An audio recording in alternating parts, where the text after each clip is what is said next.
ओम शांति। 4 मई 1983 की अव्यक्त मुरली।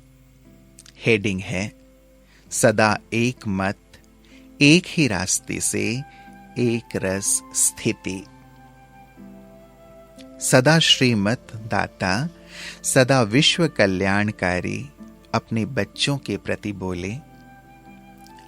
आज बाप दादा वतन में सर्व बच्चों के प्रति रूह रिहान करते मुस्कुरा रहे थे। किस बात पर? सभी बच्चे विश्व में चैलेंज करते हैं। मुक्ति जीवन मुक्ति का वर्षा सेकेंड में प्राप्त कर सकते हैं। यह चैलेंज करते हो ना? वैसे अनुभव से देखो, दिव्य बुद्धि जो हर ब्राह्मण को बर्थडे की गिफ्ट मिली है, ब्राह्मण नाम संस्कार हुआ और दिव्य बुद्धि की गॉडली गिफ्ट बाप दादा द्वारा मिली। उस दिव्य बुद्धि के आधार पर सोचो, ज्ञान भी सेकेंड का है। रचयिता और रचना, अल्फ और बे। और योग भी सेकेंड का है। मैं बाप का, बाप मेरा। दिव्य गुणधारी बनना, यह भी सेकेंड की बात है, क्योंकि जैसा जन्म, जैसा कुल, वैसी धारणा स्वतः और सहज होती है। ईश्वरीय कुल है तो गुण अर्थात धारणाएं भी ईश्वरीय होंगे ना। ब्राह्मण जन्म ऊंचे ते ऊंचा जन्म, तो धारणा भी ऊंची होंगे ना। तो धारणा भी सेकेंड की है, जैसा बाप वैसे बच्चे। और सेवा भी सेकेंड की बात है। अनुभवी बन, खजानों के अधिकारी बन, बाप का परिचय देना है। जो अपने पास है वह दूसरों को देना सेकेंड की और सहज बात है। तो बाप दादा देख रहे थे कि सेकेंड की बात में इतना समय चलते हुए, चाहे 2 मास के ब्राह्मण हैं वह बहुत समय के ब्राह्मण हैं। ब्राह्मण अर्थात सेकेंड में वर्षे के अधिकारी। तो सेकेंड के अधिकारी फिर अधीन क्यों बन जाते? क्या अपने अधिकार के स्थिति रूपी सीट पर सेट होना नहीं आता? आराम की सीट को छोड़ हलचल की बेआरामी में क्यों आते? सीट छोड़ते क्यों जो बार बार सेट होने की मेहनत करते? सीट से उतरे और सर्व शक्तियों की प्राप्ति गई। श्रेष्ठ अर्थात स्थिति पर सेट होने से अधिकारीपन की अथॉरिटी है।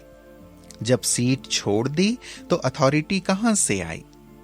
सीट से उतर अपनी शक्तियों को ऑर्डर करते, इसलिए वह ऑर्डर मानती नहीं। फिर सोचते हैं, हूं तो मास्टर सर्वशक्तिवान, लेकिन शक्तियां काम नहीं करती। क्या दास का ऑर्डर दास मानेगा? वह मालिक का ऑर्डर दास मानेगा? और फिर चेहरा क्या बन जाता? जैसे कमजोर शरीर वाले का चेहरा पीला हो जाता है क्योंकि वह खून की शक्ति नहीं, ऐसे कमजोर आत्मा उदास बन जाती। ज्ञान भी सुनेगा, सेवा भी करेगा, लेकिन उदास रूप में। खुशी की शक्ति, सर्व प्राप्तियों की शक्ति खत्म हो जाती है। दास सदा उदास ही रहेगा। दास आत्मा की और क्या विशेष हंसाने वाली बातें होती हैं? छोटी सी बातों में बोलते कंफ्यूज हो गए हैं, मूंझ गए हैं। जैसे आंखों की नजर कम हो जाती है ना, तो एक चीज के बजाय 2-2, 3-3 चीजें दिखाई देती हैं और उसी में कंफ्यूज हो जाते हैं कि यह सही है या वह सही है। ऐसे कमजोर आत्माएं एक रास्ते के बजाय दूसरे रास्ते भी देखते हैं। एक श्रीमत के साथ साथ और भी मतें दिखाई देती हैं। फिर सोचते कि यह करें या वह करें, यह यथार्थ है या वह यथार्थ है। जब है ही एक रास्ता, एक श्रेष्ठ मत, तो यह करें क्या करें यह क्वेश्चन ही नहीं। कंफ्यूज क्यों नहीं होंगे? स्वयं ही 2 बनाए दुविधा में आते हैं। तो यह विचित्र चाल देख बाप दादा मुस्कुरा रहे थे। बाप दादा कहते, सीट पर स्थित रहो तो एक रस रहेंगे, लेकिन चंचल बच्चे के समान बार बार चक्कर लगाने के अभ्यासी फिर कहते माया का चक्र आ गया। कंफ्यूज होने का कोई आधार ही नहीं है। लेकिन व्यर्थ कमजोर संकल्पों के आधार ले लेते हैं। जब है ही व्यर्थ और कमजोर आधार, तो फिर रिजल्ट क्या होगे? या अटकेंगे, या लटकेंगे, या नीचे गिरेंगे। फिर चिल्लाएंगे, बाबा मैं आपका हूं, आप शक्ति दे दो।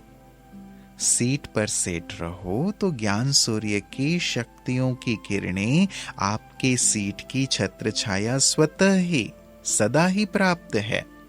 सीट से नीचे उतर व्यर्थ व कमजोरी के संकल्पों की दीवार खड़ी कर देते। व्यर्थ संकल्प एक नहीं आता, एक सेकेंड में एक से अनेक संकल्प पैदा हो जाते और उसी से अनेक ईंटों की दीवारें बन जाती हैं। इसलिए ज्ञान सूर्य की शक्तियों की किरणें पहुंच नहीं सकती। और फिर कहते मदद नहीं मिलती, शक्ति नहीं मिलती, खुशी नहीं आती, वह याद नहीं रहती। आ ही कैसे सकती? तो बाप दादा पुराने नए जो ऐसा खेल करते हैं, उन्हों का खेल देख मुस्कुरा रहे थे। सेकेंड की बात को इतना मुश्किल क्यों बना दिया है? एक रास्ता, एक मत, उसको छोड़ मन मत पर मत, उसको मिक्स क्यों करते हो? अपनी कमजोरी के बनाए हुए रास्ते ऐसे तो होता ही है, ऐसा तो चलता ही है। इन रास्तों को स्वयं ही बनाए, फिर स्वयं ही भूल भुलैया के खेल में आ जाते हैं, मंजिल से दूर हो जाते हैं। ऐसे करते क्यों हैं? यह सोच रहे हो जाता है, करते नहीं लेकिन हो जाता है। लेकिन होता भी क्यों है? बीमारी क्यों आती है? बद परहेज व कमजोरी से।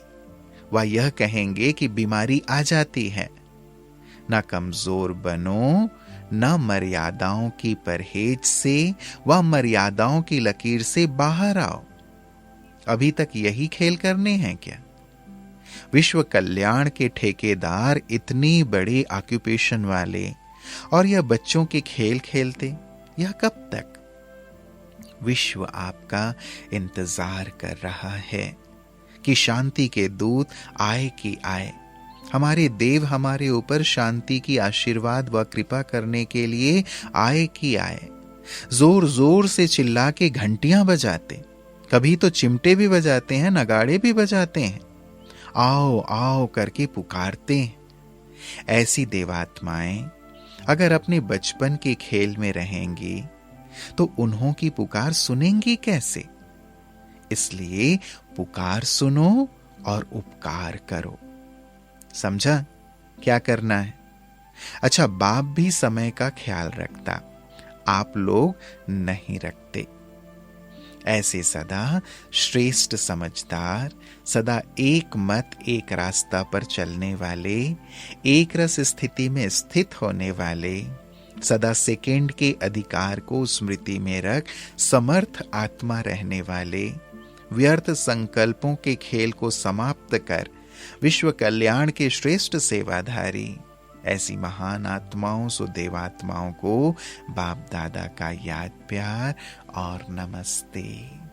और हम सबको ज्ञान की ऐसी गुह्यता में ले चलने वाले, योग के शिखर पर आरूढ़ करने वाले, दिव्य गुणों से श्रृंगार करने वाले प्राणेश्वर बाबा को हृदय की गहराइयों से याद प्यार और नमस्ते नमस्ते नमस्ते बाबा।